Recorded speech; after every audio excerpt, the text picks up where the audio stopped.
మరోసారి తెరపైకి వేములవాడ రాజన్న ఆలయ పంచాయతీ వెలుగు చూసింది.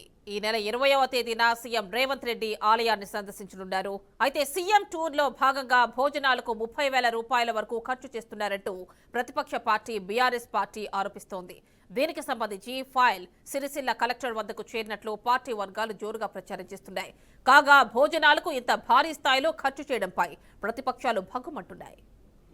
2 కోట్ల రూపాయలు వేములవాడ దేవస్థానం నుండి ఖర్చు చేయమని బిల్స్ పెట్టడం జరుగుతుంది అనేది మరి ప్రపంచంలో ఇక్కడ లేని విధంగా 17,000 రూపాయలు ఒక్కొక్క ప్లేట్కి హైదరాబాద్లో తాజ్ కృష్ణ అనే 5 స్టార్ హోటల్లో ఇక్కడ వచ్చిన ఒక 100 వివిఐపీలకు భోజనానికి 17 లక్షల రూపాయలు వెచ్చించి ఆర్డర్ ఇవ్వడమేతో పాటు 15 లక్షల రూపాయలు మరి ఇక్కడ వచ్చిన సర్వింగ్కో ట్రాన్స్పోర్ట్కో ఇస్తే అంటే 32,000 రూపాయలు ఒక్కొక్క ప్లేటుకు మీరు ఇస్తున్నారంటే ఇది సిగ్గుచేటు అని వాస్తవంగా చెప్తున్నాను.